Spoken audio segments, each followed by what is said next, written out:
Start with snake bite management. For snake bite management आपको पता होना चाहिए कि हम यूज करते हैं approach which is known as right approach for the management of the snake bite. R से होता है री अश्योर द पेशेंट, आई से है इमोबिलाइजेशन। तो कैसे करेंगे immobilization? With help of Sutherland's technique. इसमें हम प्रेशर इमोबिलाइजेशन करते हैं। जी और एच एक साथ है, उससे get to the hospital. And टी से you have to tell the doctor the symptoms which you are having, क्योंकि इन्हीं सिम्टम्स से भी हम डिफरेंशिएट कर सकते हैं कि आपको एक न्यूरोटॉक्सिक स्नेक ने काटा है या हीमोटॉक्सिक स्नेक ने। ठीक है, so let's discuss this little bit in detail. So first of all you have to reassure your patient that not all snakes are poisonous and not all bites are venomous. हो सकता है जिस snake ने आपको काटा वो एक poisonous snake है, लेकिन क्या पता वो एक ड्राई बाइट हो। ठीक है, उसने अभी पॉइजन इंजेक्ट नहीं किया है, सिर्फ ड्राई बाइट था। So you have to clean with water and immobilize the limb using a splint. You should remember that it should not be very tight and should let one finger. हमें सिर्फ और सिर्फ superficial lymphatics को occlude करना है, ना कि उसके आर्टीरियल सप्लाई को। हमारा blood supply should not be compromised. किसको करना है हमें ऑक्लूड? सिर्फ सुपरफिशियल लिम्फेटिक्स को।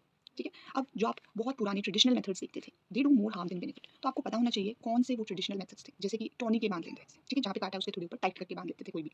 फिर cutting the wound or either squeezing the wound or in movies as you see sucking the poison out of the wound, they all are old traditional methods और इसका कोई भी बेनिफिट नहीं है, ये सिर्फ और सिर्फ हार्म करते हैं। मान लो आपके पास पेशेंट आ भी जाता है जिसने एक टॉनिक अप्लाई किया है, ठीक है, तो हम उसको all of a sudden tonic को नहीं खोल सकते, क्योंकि जितने भी वहाँ पे मेटाबोलाइट्स, जो भी टॉक्सिक मेटाबोलाइट्स वहाँ पे बने होंगे, टॉक्सिन्स होगा, जैसे ही हम टॉनिक खोलेंगे there is going to be a gush of these into the blood supply. ठीक है, तो हम ऐसा नहीं चाहते हैं। तो इन केसेस में अगर ऐसा पेशेंट आता है, you are going to apply a BP cuff behind it, okay, and inflate up to the systolic blood pressure and then with the passage of time आप स्लोली उसको डिफ्लेट करेंगे।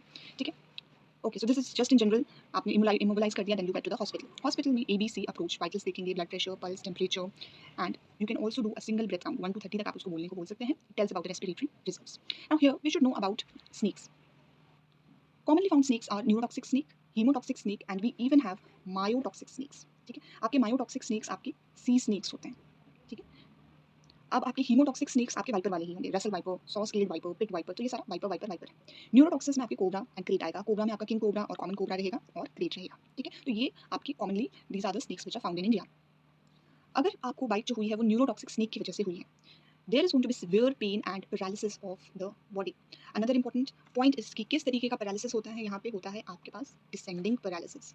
ठीक है, फर्स्ट साइन, सबसे पहला sign जो होगा that will be ptosis and diplopia. ठीक है, and the most life threatening and feared effect is the respiratory paralysis और respiratory arrest, and this is the one जिसकी वजह से डेथ पेशेंट की हो जाएगी। ठीक है, अगला है हीमोटॉक्सिक स्नेक। यहाँ पे क्या होगा? Bleeding, haemorrhage, कोएगुलोपैथी।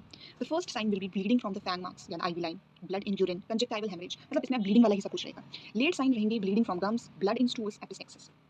एंड आपका जो रसल वाइपर है वो renal failure within hours कर देता है, जिसकी वजह से ऑलिगोयूरिया, हाइपोकैलेमिया, डायलिसिस हो जाएगा। ठीक है, so you have to take the brief history. जो हमने राइट अप्रोच में जो टी था, टी में क्या था? Tell the doctor the symptoms. तो ये सिम्टम्स आप बताएंगे। Next, pass the IV line and take blood samples for CBC, bleeding profile. ठीक है, urine analysis, RFTs and LFTs। Then you are going to do a 20-minute whole blood clotting time test. तो उसमें आप एक test tube में blood डाल देंगे। 20 minutes के बाद अगर नॉर्मल ब्लड जो होता है उसमें क्लॉटिंग हो गई होती है, लेकिन if you are bit by a haemotoxic snake तो उसमें कोई भी क्लॉटिंग नहीं होएगी। ठीक है, फिर लोकल एग्जामिनेशन में आप फैंग मार्क्स देखेंगे। ठीक है, आपका जो पॉइजनस स्नेक होते हैं उसमें 2 फैंग मार्क्स होते हैं। ठीक है, लेकिन जो नॉन वेनमस होगा उसमें से 2 रोज ऑफ टीथ मार्क्स होंगे। ठीक है, and there will be throbbing, burning sensation at bite site. लेकिन krait is a snake which leaves no fang marks, मतलब पता भी नहीं चलेगा कि कहाँ काटा है उसने। ठीक है, these are few other symptoms: erythema, swelling, blisters, rapidly spreading and dangerous. ठीक है, then you have to do systemic examination, then bleeding from wounds, mouth, ptosis, diplopia, facial weakness, lymphadenopathy, look for signs of respiratory failure, limb swelling, compartment syndrome होता है यहाँ पे। patient is in shock, then you have to treat. So these are a common summary of the symptoms. ठीक है, दोनों mix, neurotoxic भी और haemotoxic भी। then we have to do a decision of anti snake administration. ठीक है, so जब आपको symptoms आने लग जाए then you have to give the anti snake administration. ठीक है, अब यहाँ पे big 4 snakes के लिए यहाँ पे available है हमारे पास। we have the common cobra, crate, then we have the russell viper and the saw scaled viper. ठीक है, then 50 ml of anti snake venom is diluted in 50 to 100 ml of NS, dextrose saline, dextrose water, slow IV infusion, इनमें से किसी भी। ठीक है, and you may give antihistamine before it. Antihistamines, adrenaline, hydrocortisone, they should be at hand. If patient develops anaphylactic reaction, so then we have to stop the antivenom infusion and you have to give all these things. And then you have to again restart the infusion slowly.